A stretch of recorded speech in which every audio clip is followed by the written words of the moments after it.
ಜಿಲ್ಲೆ KR ಪೇಟೆ ತಾಲೂಕಿನ ಮೂಡ್ನಳ್ಳಿ ಗ್ರಾಮದ ಮಂಜೇಗೌಡ ಅನ್ನುವ ರೈತರು ನಿನ್ನೆ ಜಿಲ್ಲಾಧಿಕಾರಿ ಕಚೇರಿ ಮುಂಭಾಗದ ಉದ್ಯಾನವನದಲ್ಲಿ ಅವರು ಪೆಟ್ರೋಲ್ ಸುರಿದು ಬೆಂಕಿ ಹಚ್ಚಿಕೊಂಡಿದ್ದು.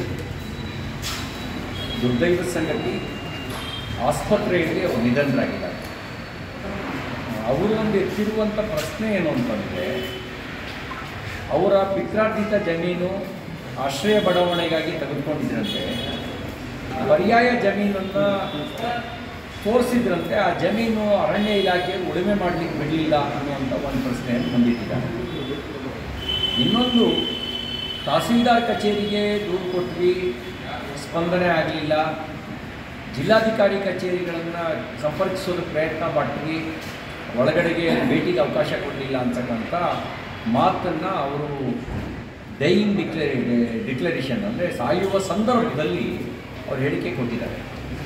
ನಾನು ಸರ್ಕಾರಕ್ಕೆ ಆಗ್ರಹ ಮಾಡ್ತೇನೆ, ಈ ಸಂದರ್ಭದಲ್ಲಿ ನೀವು ಒಂದು FIR ದಾಖಲು ಮಾಡಿ, ಯಾರು ತಪ್ಪು ಮಾಡಿದ್ದಾರೆ, ಯಾರು ನಿರ್ಲಕ್ಷ್ಯ ವಹಿಸಿದ್ದಾರೆ ಅದರ ಸಮಗ್ರ ತನಿಖೆ ನಡೆಸಿ ತಪ್ಪಿತಸ್ಥರ ಮೇಲೆ ಕ್ರಮ ತಗೊಳ್ಬೇಕು ಅನ್ನೋದು ಮೊದಲನೇ ಆಗ್ರಹ. ಎರಡನೇದು, ಆ ಕುಟುಂಬಕ್ಕೆ ಕನಿಷ್ಠ 50 ಲಕ್ಷ ರೂಪಾಯಿ ಪರಿಹಾರ ಕೊಡಬೇಕು ಅನ್ನುವಂಥ ಆಗ್ರಹ ಮಾಡ್ತೇನೆ.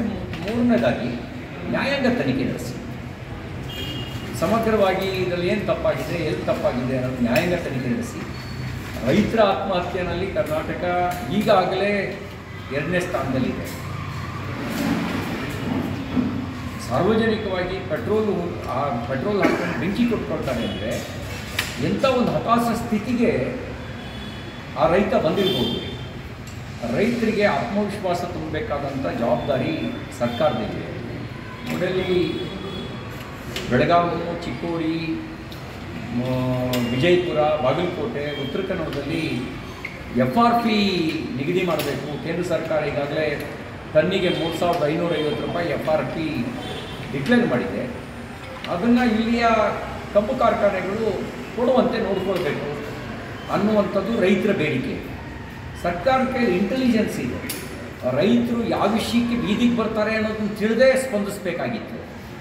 ಅವರು ಬೀದಿಗೆ ಇಳಿದು ಹೋರಾಟ ಮಾಡ್ತಾಯಿದ್ರು ಕೂಡ ಸ್ಪಂದನೆಯೇ ಇಲ್ಲ. ಒಂದು ರೀತಿಯಲ್ಲಿ ದಪ್ಪ ಚರ್ಮದ ಅಂತ ಹೇಳಿದ್ರು ಕೂಡ ದಪ್ಪ ಚರ್ಮಕ್ಕಾದರೂ ಸ್ವಲ್ಪ ಜೋರಾಗಿ ಹಾರಣ ಮಾಡಿದ್ರೆ ಎಮ್ಮೆನೂ ದಾರಿ ಬರುತ್ತೆ. ಈ ಸರ್ಕಾರದಲ್ಲಿ ಜೋರಾಗಿ ಕೂಗಿದ್ರೂ ಕೇಳಲ್ಲ ಅನ್ನೋ ಸ್ಥಿತಿಗೆ ಇವರು ತಲುಪಿಟ್ಟಿದ್ದಾರೆ. ಜಡ್ಡು ಹಿಡಿದು ಹೋಗಿದ್ದಾರೆ. ಇವರಿಗೆ ಆಸಕ್ತಿ ಕೇವಲ ಭ್ರಷ್ಟಾಚಾರ ಮಾಡೋದ್ರೊಳಗೆ, ಲೂಟಿ ಹೊಡೆಯೋದ್ರಲ್ಲಿ ಮಾತ್ರ ಆಸಕ್ತಿ. ಸಮಸ್ಯೆಗಳನ್ನು ಬಗೆಹರಿಸೋದ್ರೊಳಗೆ 1% ಇವರಿಗೆ ಆಸಕ್ತಿ ಇಲ್ಲ ಅನ್ನೋದನ್ನು ಇದು ತೋರಿಸುತ್ತೆ. ತಕ್ಷಣ ರೈತರ ನೆರವಿಗೆ ಬರಬೇಕು. ಕೇಂದ್ರ ಸರ್ಕಾರ ನಿಗದಿ ಮಾಡಿರ್ತಕ್ಕಂಥ FRPಯನ್ನು ರಾಜ್ಯದಲ್ಲಿರ್ತಕ್ಕಂಥ 80ಕ್ಕೂ ಹೆಚ್ಚು ಸಕ್ಕರೆ ಕಾರ್ಖಾನೆಗಳು ಕೊಡುವಂತೆ ನೋಡ್ಕೊಳ್ಬೇಕು. ರೈತನಿಗೆ ಯಾವುದೇ ರೀತಿಯಲ್ಲಿ ಅನ್ಯಾಯ ಆಗದಂತೆ ನೋಡ್ಕೊಳ್ಬೇಕಾಗಿರ್ತಕ್ಕಂಥ ಜವಾಬ್ದಾರಿ ಸರ್ಕಾರದಿದೆ. ರೈತರೇ ಆರೋಪ ಮಾಡಿರುವಂತೆ ತೂಕದಲ್ಲಿ ಹೊಡಿತಾರೆ ಅಂತ ಆರೋಪ ಮಾಡಿದ್ದಾರೆ, ಮಾಯಿಶ್ಚರ್ ಅಂತ ಕಟ್ ಮಾಡ್ತಾರೆ ಅಂತ ಆರೋಪ ಮಾಡಿದ್ದಾರೆ. ಇದೆಲ್ಲ ಈಲ್ಡ್ ಬರಲಿಲ್ಲ ಅಂತ ರೇಟ್ನಲ್ಲಿ ವ್ಯತ್ಯಾಸ ಮಾಡ್ತಾರೆ ಅಂತಕ್ಕಂಥ ಆರೋಪ ಮಾಡಿದ್ದಾರೆ.